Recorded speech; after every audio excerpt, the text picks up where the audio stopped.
Okay. All right. So thank you everybody for joining us today. My name is Ellen Gettinger. I sit in the JCC Association office here in New York City. Thank you for taking the time out of your day to join our webinar. Today we're going to be talking about difficult conversations. I'd like to introduce our two presenters today, Jan Sparrow and Scott Asalone. Jan and Scott co-founded ASGMC Consulting, and they have many years of experience in for-profit and nonprofit management. So like a couple notes, I still hear some dings and things. Please, like I said, please mute yourself. That's located on the bottom left of your screen. You may be asked at some point to either answer using the chat function. Once again, you can find that on the bottom of your screen. There is a chat button, and when you click that on the right-hand side, you should pop up a little chat. Also, if you click participants, there is an option to raise your hand, and that may be something that Jan and Scott ask you to do. So make yourself comfortable with that right now. Take a look at it. That way, once we dive in, we don't have to review those instructions. And that's about it. So please, like I said, please make yourself comfortable. I can still hear some reverb of myself.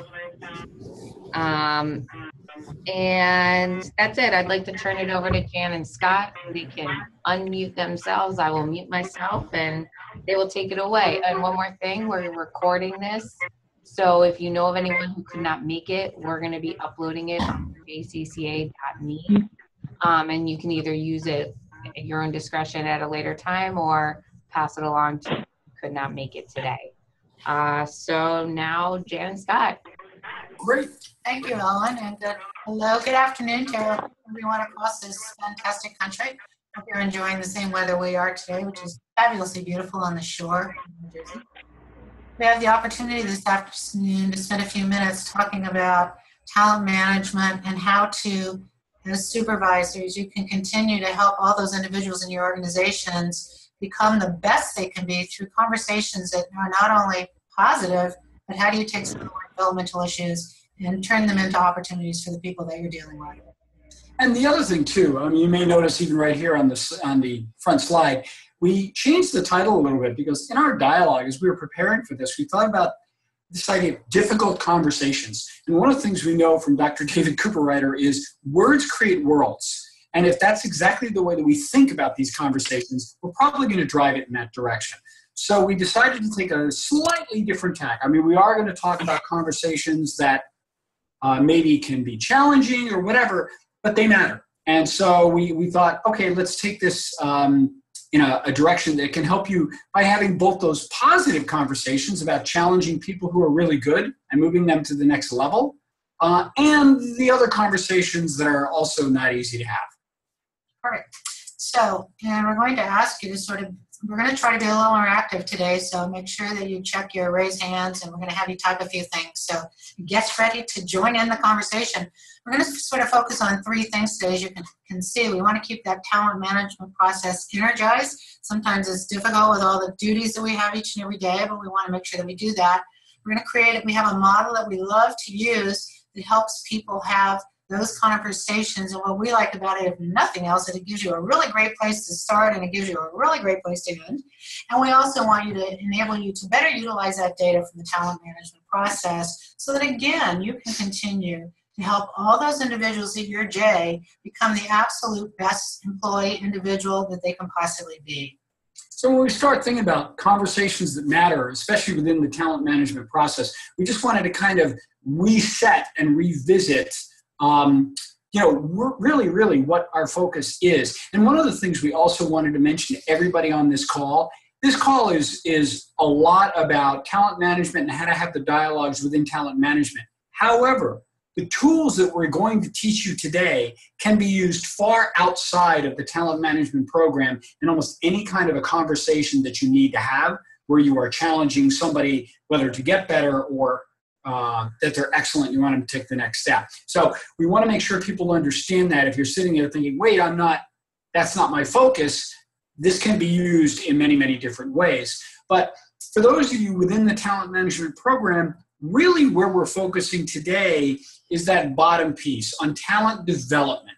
So when we talk about talent management today, we're talking about how do we develop people to the best of their ability? And a big, huge part of that is the conversations we have. And we cannot stress that enough to all of you out there who are managing people. And that is, honestly, the more conversations you have with people about their performance, what they're doing, the better off you are and the better off they are. So we're going to talk a lot about conversations today. Yep. So the first thing I think we want you to do is we'd love you to type right in the little box where it says type a message here. So we want to just have a brief look at, for many of us out here, what gets in the way of us having these kinds of conversations? These, whether they're challenging, whether they're positive, what are some of the challenges you might have as a manager, leader, supervisor that gets in the way of you being able to have these kinds of conversations? And we would love it if you would type your message or type in that little box where it says type message here. Also noticing we don't see too many of your pictures. We'd like to see who's out there. Yeah, come on, man. If I have to put my face on this screen, we want you to put yours up there too. Let's see some of you all. And so just type in there. What are some of the things that get in the... Oh, okay. We got a first one going here. Thank you. That's great. Excellent. Oh my gosh. So we'll start reading some of these. So too busy, lack of time, sometimes hard to know what to say. Not prioritizing over daily work. Thank you for your honesty on that one. Yeah, that's really good where you can have something to do that. Oh, anticipate reaction. Okay, we'll talk a little bit about that. Concerned about tone. Tone always comes in somehow. Staff works hours when I'm not there. Okay, that one will be interesting. We may need to talk about that. Day-to-day tasks, try not to hurt people's feelings, finding time alone. Yeah, it's tough sometimes, that feelings things. That one comes up an awfully lot in terms of the feelings. So we're really appreciating feels uncomfortable or embarrassing. This is why having a process really makes a difference for those of us that are feeling conflict's hard, or we're afraid of reactions, or we're embarrassed. Or needing to talk about so many different topics. Quick answer on that one, prioritize. Only take one or two. Difficult to critique the action, not the person. What's really cool about this is that these all responses, and we really appreciate individuals who are taking the time to type in their responses, are those that come up similar to what we see a lot. That in fact, it is a time issue. It is a, oh my God, how are they going to respond issue. It is a, sometimes I just don't know how to do that one. I love people that are actually commenting on the individual comment above them. That's really cool. That's JCC meetings. Oh, what does that mean? The JCCA is doing that. Okay, you can tell that technology is my favorite thing. So, what we're going to do, somebody's unmuted. Getting feedback on the if you're unmuted, if you can. Please mute yourself. Thank you. Thank you. Thank you. Thank you. As we go through up to the point we're going to talk about the particular process, we're going to be responding to almost every one of these challenges. And by the way, we're going to leave a little bit of time at the end of this for additional Q&A. So thank you for giving us those reasons. And those are pretty much the reasons that everybody talks about, time being the big one. And we're going to offer you a strategy that could help you on the time. So let's dive in now that we're involved in this. Scott and his transitions. Oh, I love transitions. So one of the critical messages, and it's critical ideas, and it actually came up in some of the things she said, is it comes down to, like, what do I say? I'm trying to convince this individual, and I'm trying to get them to change behavior. One of the most important principles to try to remember here is something that Jan Sparrow has said for a while. I won't even say how many years. Facts and data seldom persuade and rarely inspire. One of the things that we know is that as we make decisions as human beings, we're trying to change our behavior. If somebody comes to us and just gives us facts, the likelihood that we're going to change really doesn't raise, because we're not actually persuaded by facts. And one of the reasons is this, that the hindbrain and the limbic system operate as much as 80,000 times faster than the cortex. So what does that mean? What does that mean? The first thing that's going to get engaged are your feelings. Only secondarily, so we make our decisions mostly based on our feelings. So only secondarily do we then look back and do we say, oh, and here's my reasons for making the decision. So one of the first things we'll say to everybody on this call is be very aware of what emotions are you tapping into, either positively or negatively, because that can change how this person is going to react and if this person decides that they're going to follow what you say. So if you paint almost a picture of the future that's got some good emotion to it that they can connect to, a likelihood is much, much higher that they're going to do what you ask them to do. So something to keep in mind as we go through this, it's not just facts and data that are going to work. They are important, however, to back up once you have kind of put out there an emotional response. But overall, this is the first thing to focus on. Which is why sometimes we say to people, oftentimes, and Scott's kind of like this, I'll tell a little secret on him. He likes, when you give him information, for him it's important to walk away and think about it. And that's why a lot of times in tough situations, sometimes we say to people, as you're delivering the message, it might be important to say, you know what, let's just have this initial discussion and let's come back to it.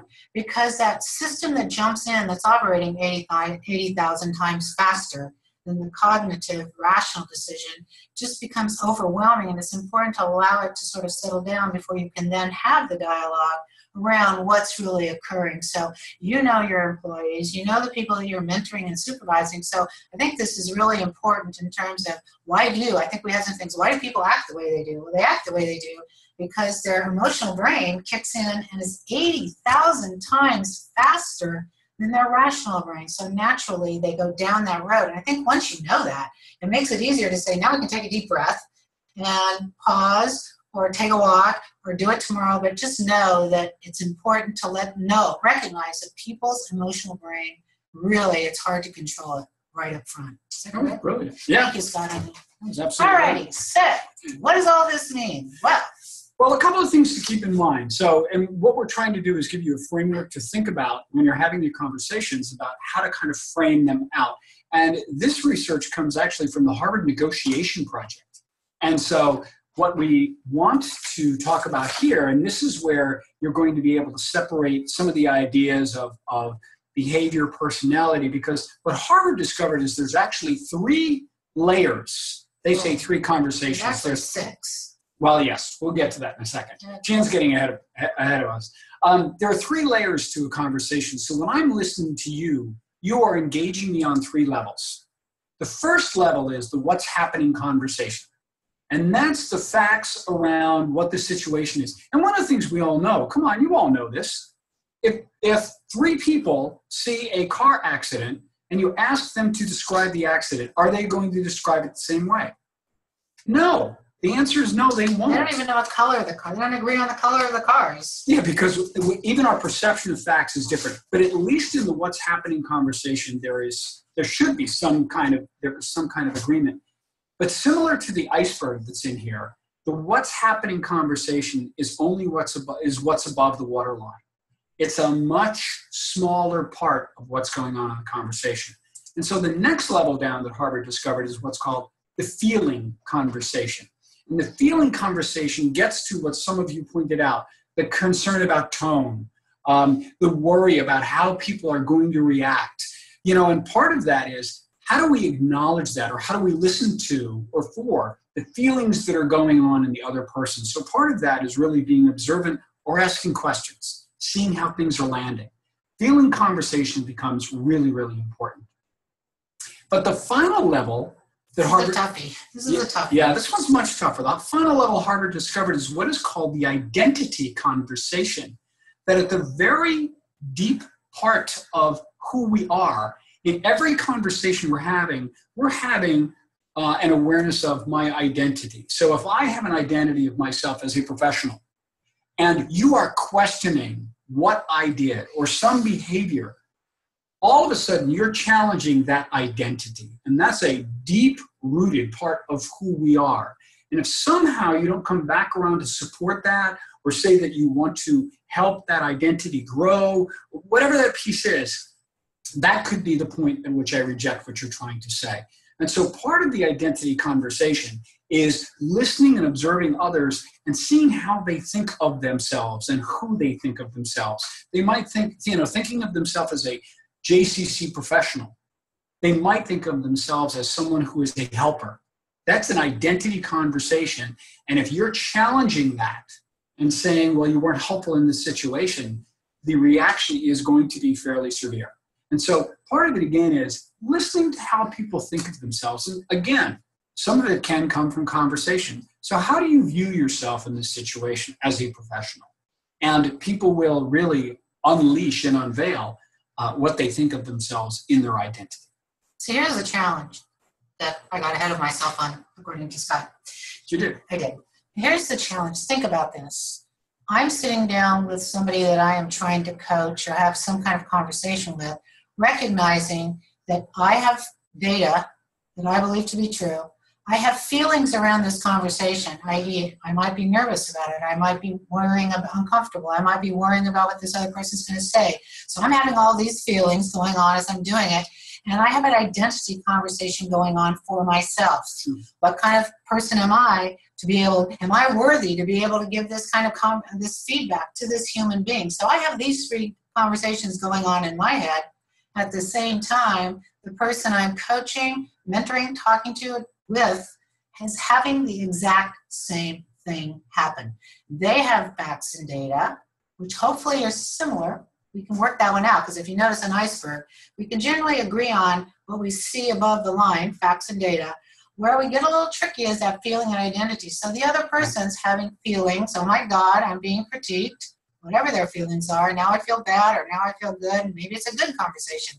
And the identity conversation, oh my God, I'm being attacked, I'm not really the best professional that I always thought I could be, or I'm a perfectionist and oh my God, I screwed up. So there are actually 6 conversations happening in people's brains at the same time. We're trying to provide good feedback. This seems a little heavy for this time of day, but it's important to really think about what's only it's important, depending on where we are. It could be 9 in the morning, or 10, I guess. It's important to just recognize that it's not just you that's having these 3 conversations. It's the other person as well, which is why it's important to have a process in place, because the process helps manage all these conversations, and it allows us to do a much better job. And I'm going to say this, feel more comfortable. Now, what we'd like to do, just very, very quickly, there is a box in the bottom, and I was going to get to that in 1 second, but I was going to ask for a raising of hands. Charisse, we're going to get to your question in 1 second, but prior to that, what we'd like you to do is we want you to think back to the last conversation you had with a staff member about the Tomcat, about talent management, or about their performance. And just think for a second, and how many of you, as you're thinking back on that conversation, are aware, wow, there was more than just the what's happening conversation, that you were aware that there was a feeling conversation going on, or maybe you even became aware that there were all 3. So what we'd like you to do, just so we're aware of how many people may have had this experience, raise your hand if you feel that you have had that experience. And where you raise your hand is within the participant box. There's a place you can click on the bottom. It simply says raise hand. So any of you that have had that experience, just raise your hands and let's see what we've got here. We know we have an exceptional group of human beings. Wow, smart crowd, very smart. There are people that have said yes, it does happen. Okay, yeah. So you've got some of you that are saying yes, and some have not yet been aware of that. That's great. Okay, so that's important for us to be aware of. So, Charisse, identify yourself. Ellen, I'm not sure how we do this. So Charisse, if you can unmute and ask your question if you want to. Okay. That worked. Nice to see you. Hi. What do you do if the what's happening is different from my perspective and the other person's perspective, you're seeing different, because you're talking about, we all have data and hopefully it's the same data, or information. But if the information, you're coming from two different perspectives, because the staff may have one perspective and you have another, then you're not on the same iceberg. Oh, that was really well said. I like that. Jen, go ahead. Dive in on that. I'm going to mute now. Okay, thank you, Cherise. A couple of things you can do, and that's a really good point. A couple of things you can do. One, find the areas of intersection where you do agree. Because let's face it, there's got to be some facts you agree on. So find the areas of intersection where you do agree. Even time and date and place and that kind of stuff, you should agree on that. Second thing you can also do that I have often found is find an impartial observer. If you have somebody else who can step in and you can say, what was it that was happening here? How did you see it? That actually can be a great balance between two if you totally disagree on what's happening. And then the third, well, go ahead, Jen. I also think you can acknowledge, sometimes acknowledging, wow, we're both coming at this from a different direction. So when we acknowledge, and particularly when you see our process, we're always looking for the starting point to be something that is the same. So even if you acknowledge, this is a little tough because we both have a different perspective, but let's talk about it. So we've just agreed that we are here and in a different place. However, we're going to connect and discuss. As you watch our 5 steps, it allows you the opportunity to sort of create connections around the data and then the feeling. So I think it's always it's always good to start out by looking for something, even if you agree, wow, it's going to be it's a challenging moment, but we can do this. And one of the other things that I want to add, and I think that was excellent, Jan. One of the other things I want to add in here that's really critical to all these conversations that matter, and that is to enter them with a discipline of curiosity. Amen. If somehow you're entering a conversation knowing that you have the right answer, it's probably going to run into a brick wall somewhere along the line. And so being curious about the other side, and Cherise, what you even said, being curious about their view of something, it could open up a great conversation and dialogue. So curiosity is one of the most important skills any of us can develop when we're going to have hard conversations or even easy conversations. But curiosity is critical. Yeah, and we always say, even if you should know the answers in some ways, and even if you know the answers, you should be asking the questions. True. Because people give you lots of information that you may not have had, or that leads them to go a place that you need them to go. So our mantra always is be curious, not certain. And I think it's a really good strategy for a lot of us. So thank you for that. Okay. All right. So that's there it goes. Okay. And so one of the other things to keep in mind, because people will tell you, that kind of Cherie leads us into, and I did realize the S is probably your last name. I kept calling you Cherie, sorry.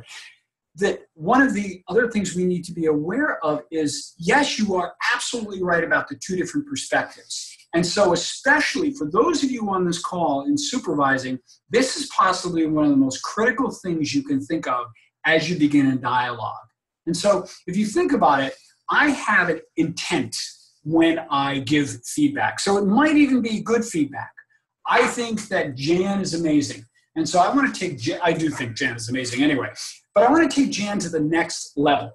And so I might say to Jan, Jan, at that last program that we did, you were really fabulous in describing how we did conversations, the iceberg conversations. But I think what you could also do is we can also be a little bit more explicit and maybe have given an example.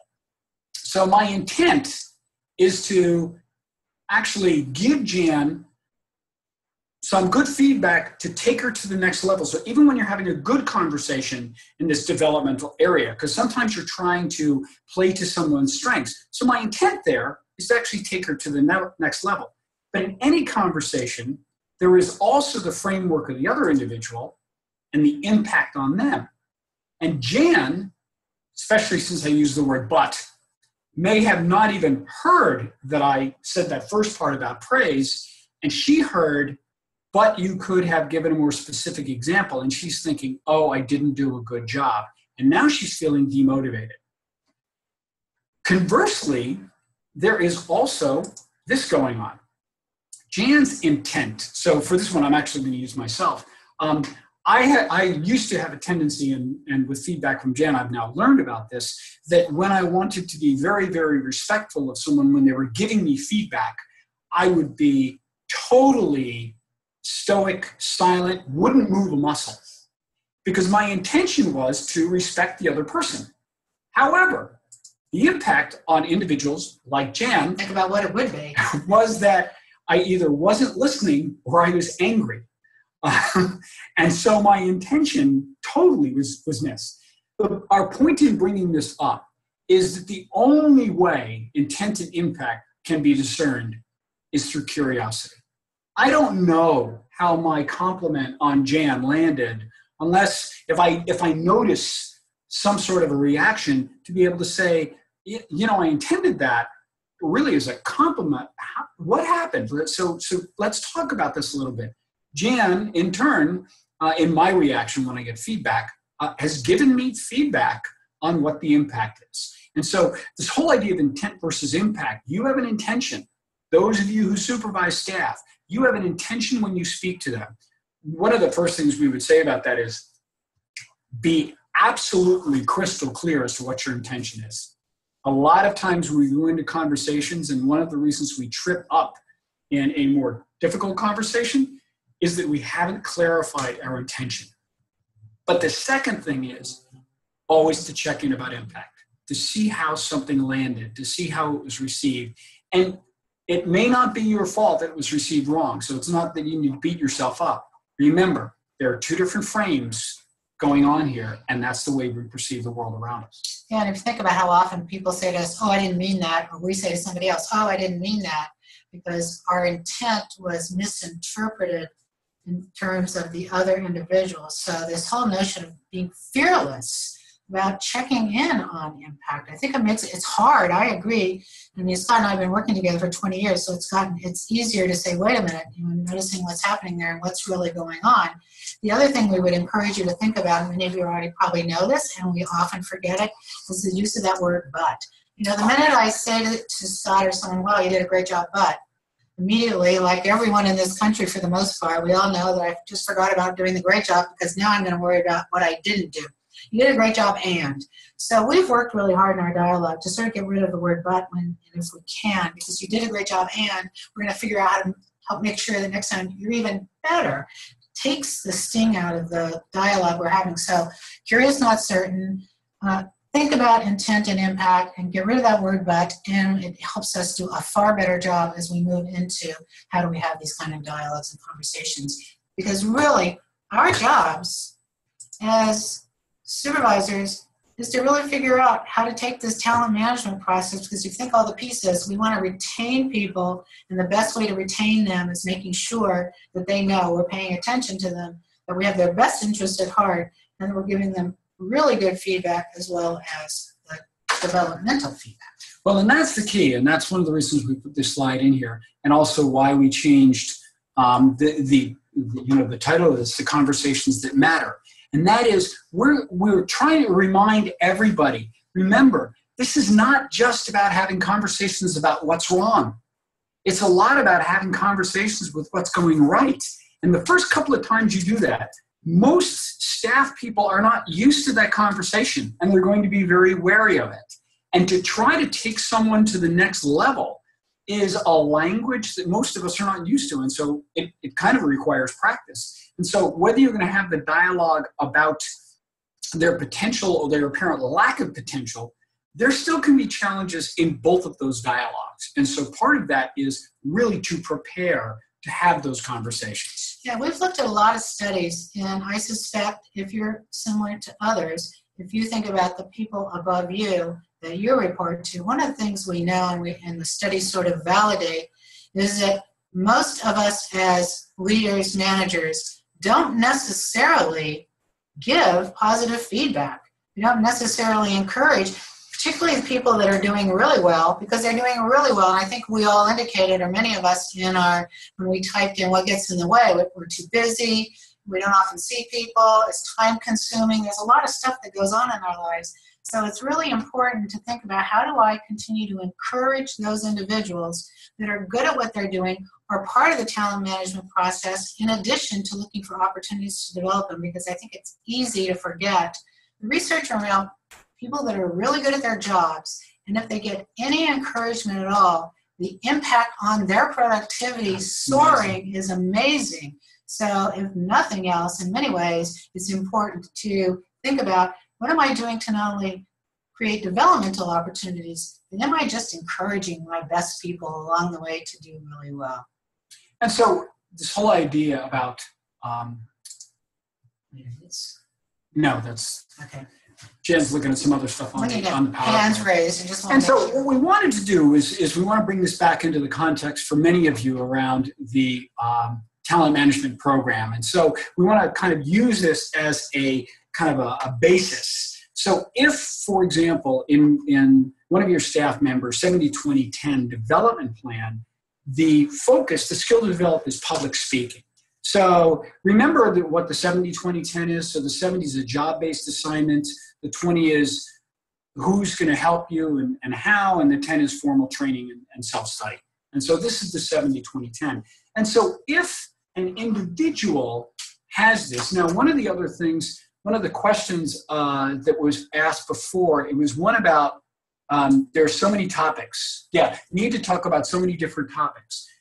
One of the ways to begin to zero those down is say, do the topics fall under a specific area that you want to develop a person in? There might be multiple topics under their ability to speak in public, but it's one topic. It just has different fingers to it. And so part of this is, if you really want to dialogue, two things I would say is, what are the the first one would be, what are the critical elements? Both either if they've got something that is a real challenge that could undermine their job, or something that they could be the absolute best in your JCC at, and they're not going to the next level. So that would be one of the most important things I think about in the conversations is what's critical. Too often, I don't know about you, but I do. Too often I get involved in conversations that are about meaningless stuff that can really dissolve very quickly into argument.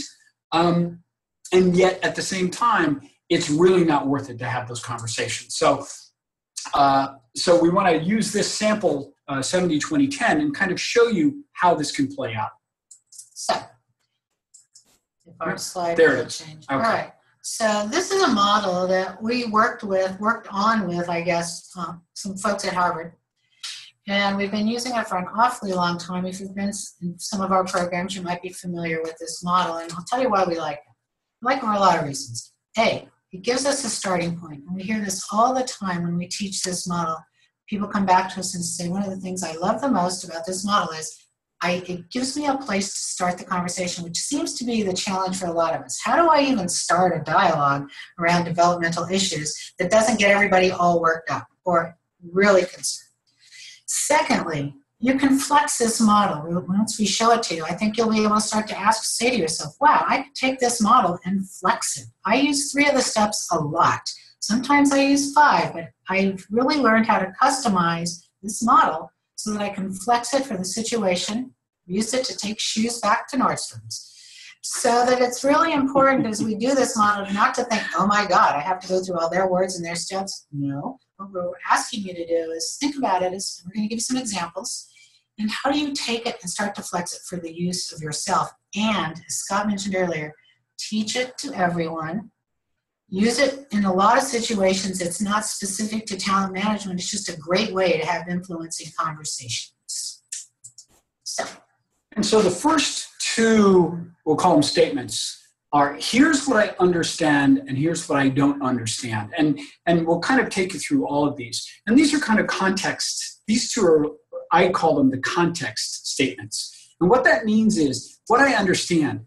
This statement, you want to get on the same page as the other person. This is not when you want to attack. This is where you want to make sure they know that you're on the same side. So it might be, here's what I understand. Or I understand that you actually want what's best for the JCC. Just there, we're now on the same side of the table. So it's not an attack. I have an opportunity to connect with you. And so the first one, in the feedback that we've gotten from this model, very often people say, this is the most difficult statement to make. Because very often when you're about to have a difficult conversation with someone, that it's very difficult to start by being on the same page that they are.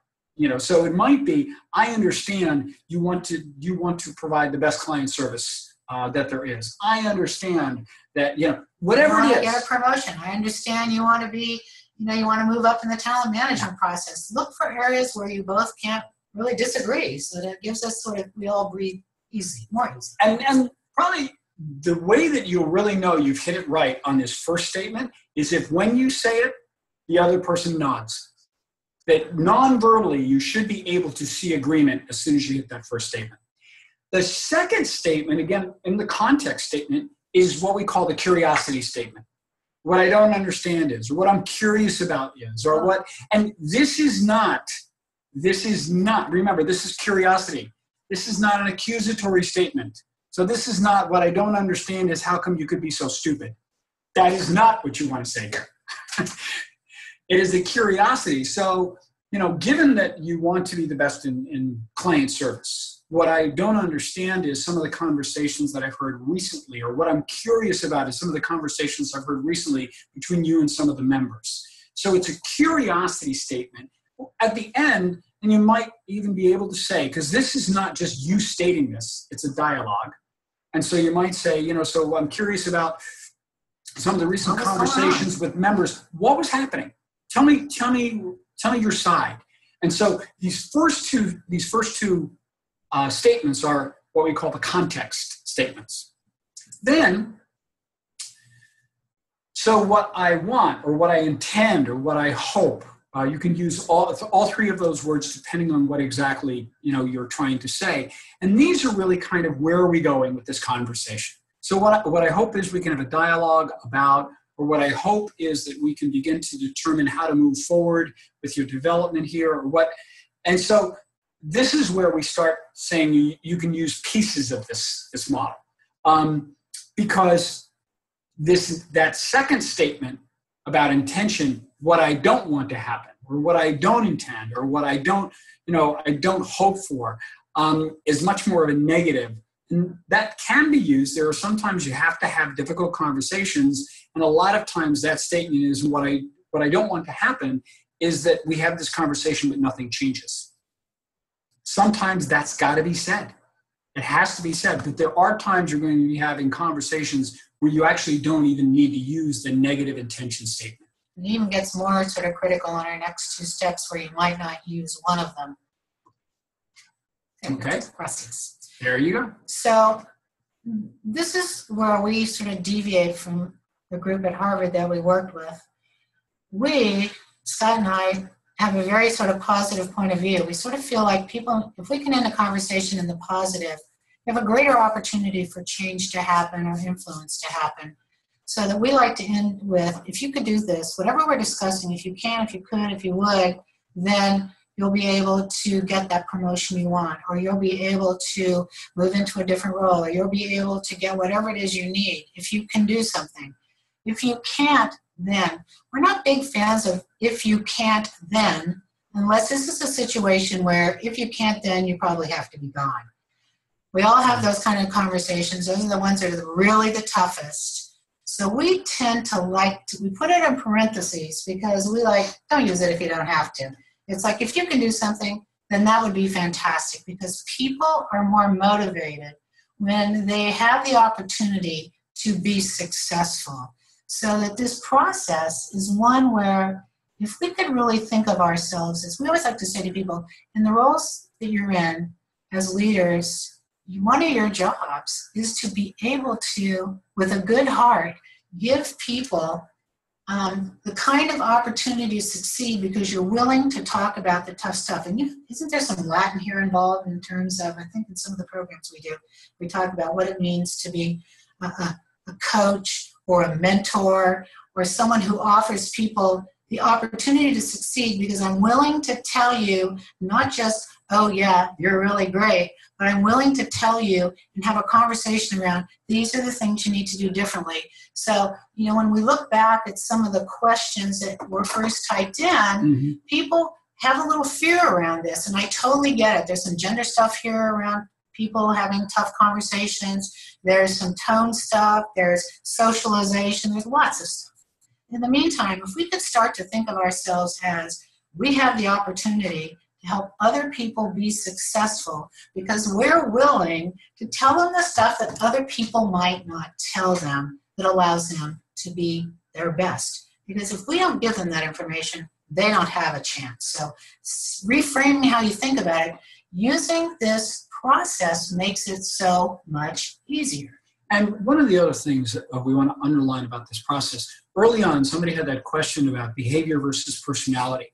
And one of the most important things to do is, and for those of you in the talent management program, you've got the data right there, is talk about what are the issues, what is the behavior. And one of the most important, and I realize we don't have a slide on here about this, but let me just go into this for 1 second. One of the most important things to kind of keep in your mind is, am I criticizing behavior or am I making a judgment? Right. So identifying, so here's what what I'm curious about is, I overheard you dialoguing with a member the other day. I heard you raise your voice to them and cut them off. And so I'm curious about what went on in that situation. I didn't say anything about their personality. That was 100% behavior related. And to separate that whole idea of behavior from judgment, a judgment might be, what I'm curious about is you were dialoguing with some members the other day and I thought you were rude and disruptive. That's it. I'm jumping to judgment. I wasn't in the conversation. I saw it from afar. And so I'm not identifying behavior. I made a judgment on what I saw. And so what is very important within the midst of this model is to make sure that you focus on behaviors that are part of either A, what you saw, or B, the person's job and what they're responsible for. And that will actually help you separate the whole idea of behavior versus personality. So going back to that question earlier. Yeah, that's a really good distinguishing. Let's give you, you're welcome. Let's give you an example, and that way we'll have a couple of things, and then we'll get back to some of those questions. I understand that you and I agree that improving your public speaking is part of your development plan. The beauty here is that theoretically, we hope, you created a development plan with these individuals. So you have some ground to stand on in terms of we have this plan. We agreed on this particular, if you think back to the 2010 we showed you, that improving public speaking was part of your development plan.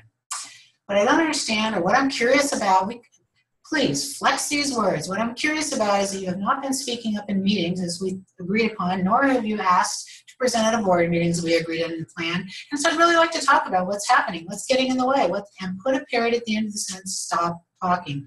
There's a phrase in the world of influence and negotiation that he, she who speaks first loses.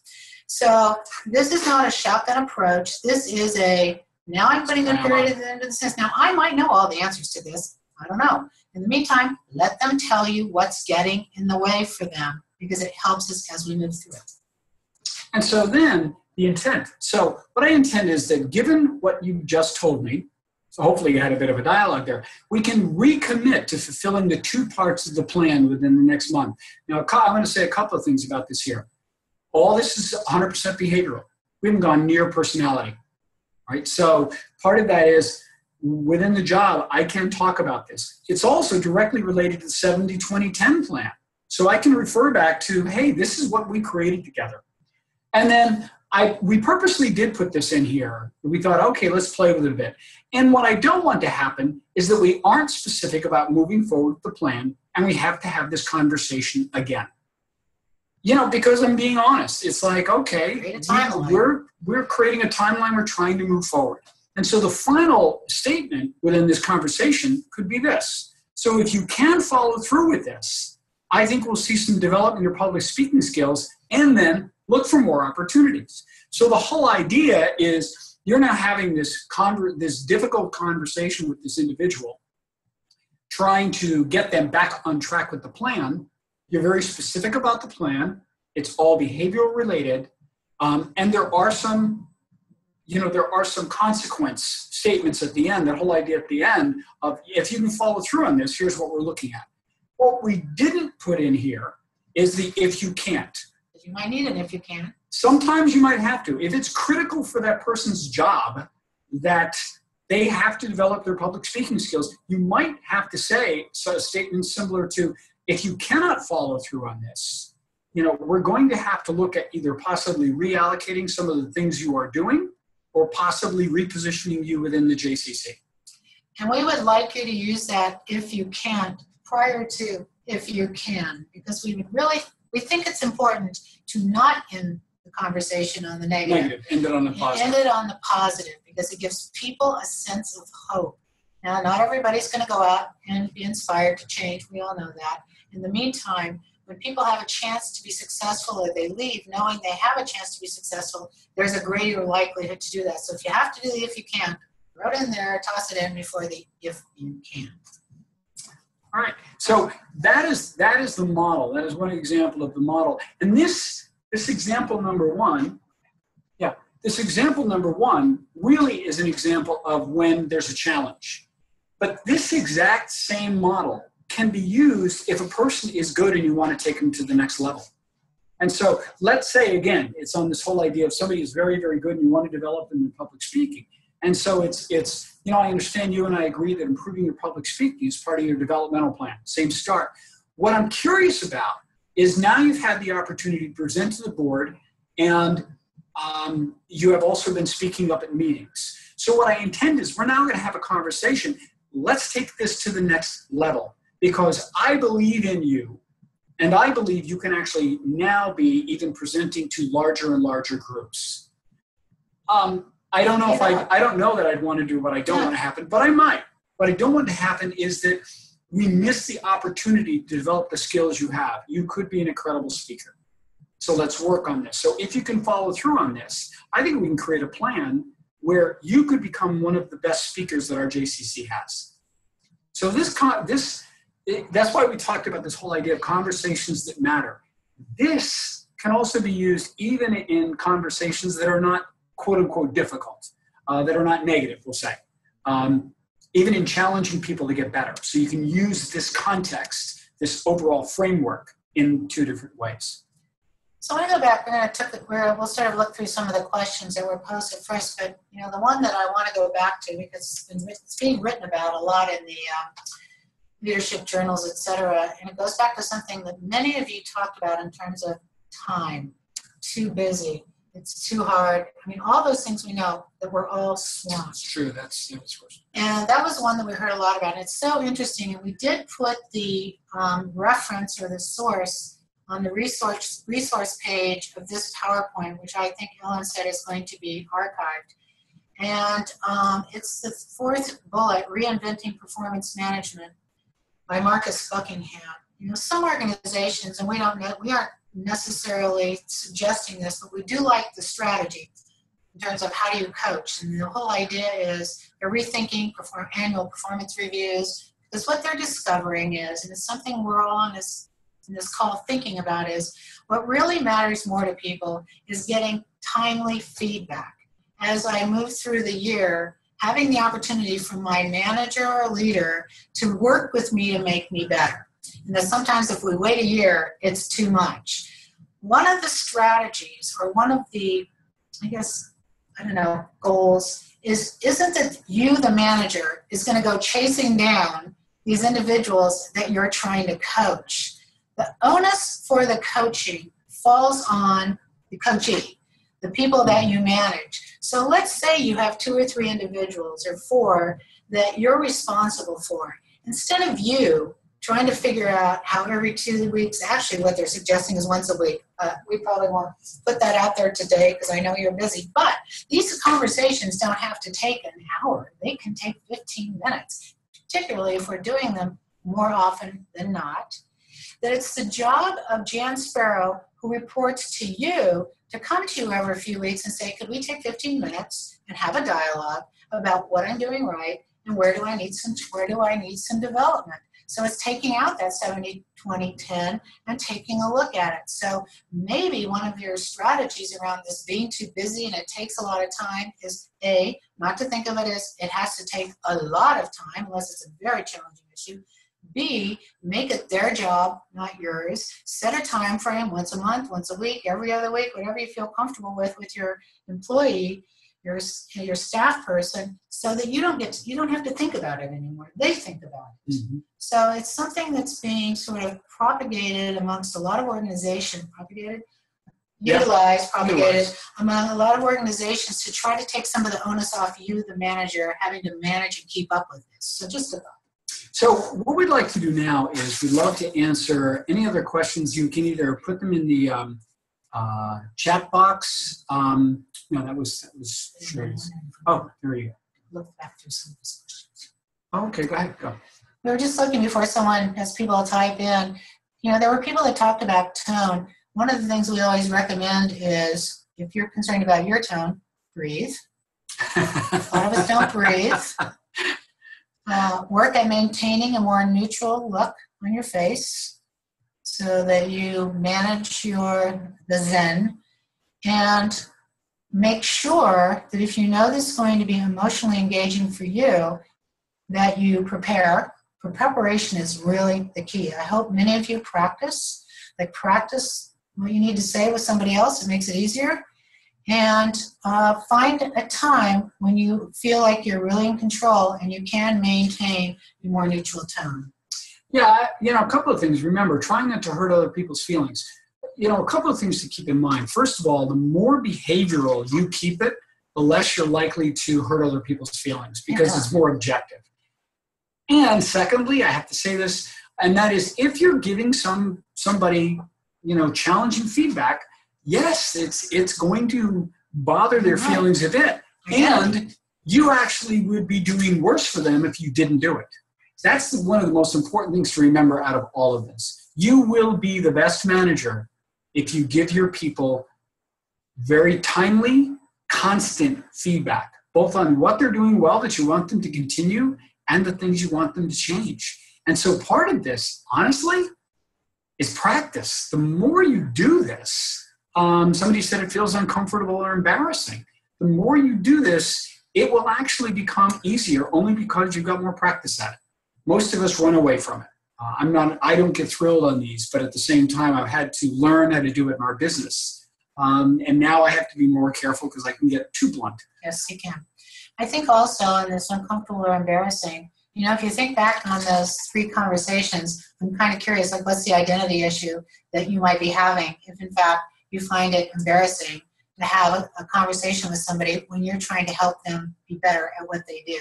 So maybe think a little bit about what's driving that and sort of see if you can manage that, and also again recognize the best managers and leaders, supervisors, are willing to help the individuals under their care get better by giving them not just positive feedback, but really working with them on what they can do differently to be more successful. Yeah. And so any other questions, type in the box. I'm looking at the bottom, but I also want to make sure I go back on the top and make sure. I'm going to kind of go through here and see. There was one about having the difficulty with working with someone who has a mental health issue. I'm not a therapist, I just feel like if that's the case, maybe working with HR on that.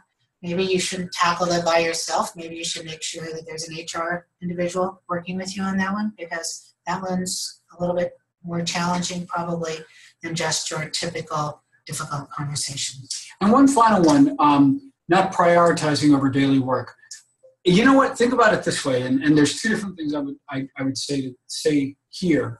I don't know how many people some of you are, how many some of you have in terms of your staff, but this one's a very old school technique that I had heard from a manager. And the manager, what they did, they simply had enough pennies in their pockets of all of the different people that were who worked for them.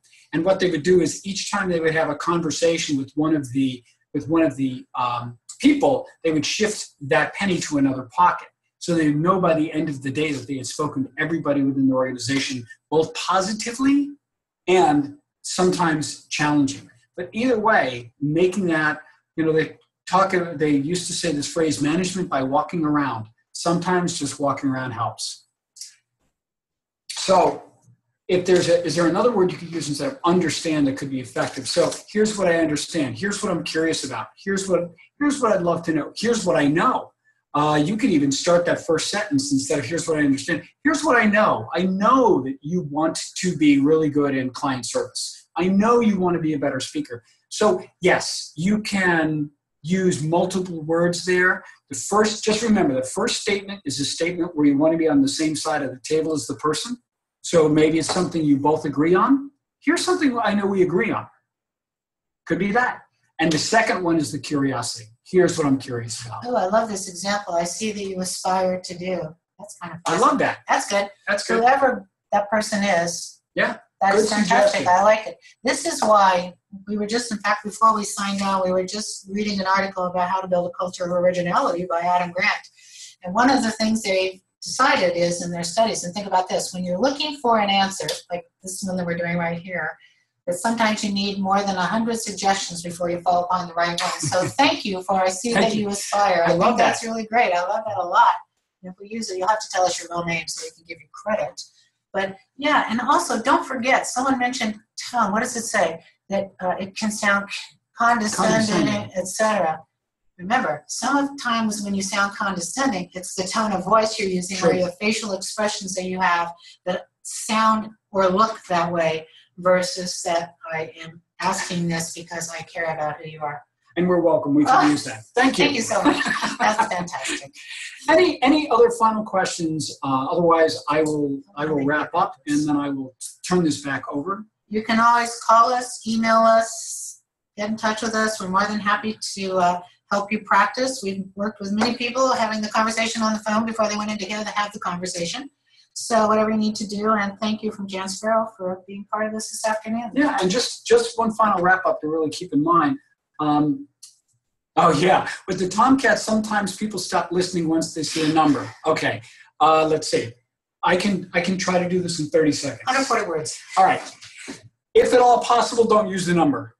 Period. If you take a look at the book called Mindset by Dr. Carol Dweck, what Carol Dweck has discovered is once people believe that they are set at a certain level, they actually stop. They get a fixed mindset and they stop being willing to grow and learn.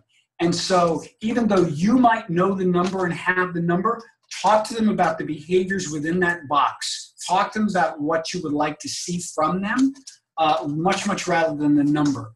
You're really better off not. That went to Ellen. I didn't know that. You're really not going to help if you just use the number. So thank you for bringing that up. I'm so glad somebody asked. You are right. And there's data behind why they won't listen. Carol Dweck has written a great book called Mindset. Yeah. So once again, a couple of things to keep in mind on this entire thing. These are conversations that matter. One of the things we need to do is reframe in our mind that they are difficult conversations. No, they're conversations that matter. Whether you're encouraging somebody to be better or you're challenging somebody to, get on the horse. Either way, they're conversations that matter. And when we reframe that, we're not going to go into a conversation thinking this will be difficult, because when we think that, we're going to make it difficult. The second most important thing is to remember is be curious. If you go in certain of your answer that you know everything, it's more likely that the conversation is going to end in disarray.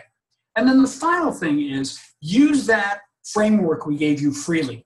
Thank you for some of the ideas on some of the new words, but just feel free to use it. But remember, always start on the same side, have curiosity in there, and really have a plan by the end of the conversation, and it will work out for the best. So, Ellen, I'm going to turn it back over to you. We have enjoyed all of you being here today. Thank you for so many people tuning in. I feel like I'm on a radio talk show. Come back and see us again sometime soon. And so, Ellen, if you want to do a final wrap-up for the group. Great, thank you. Yeah, so thank you to Jan Scott for doing this webinar. I hope everybody got a lot out of it. I know I did. As I said before, we recorded this, so I'm going to convert it and it will be put up on jcca.me, so that way we can, you can share it with your colleagues, other people who couldn't make it. And we'll be scheduling another webinar in the near future about another one of these topics that we, is applicable to all the talent management supervisors. And so that will be coming to you in the near future. And as Joy said, I just noticed in the chat, we hope that you keep working on the Tomcat 70-20-10s. Specifically, I've been working on 70-20-10. So if you have any questions or you'd like to talk about it, please reach out to me and I'm happy to go over those with you. So thanks again. And if you had any questions that you didn't want to ask in the public forum, please email me and we'll do our best to get you an answer. And thanks again for taking the time today, and thanks to Jan and Scott. That's it. Have a great day.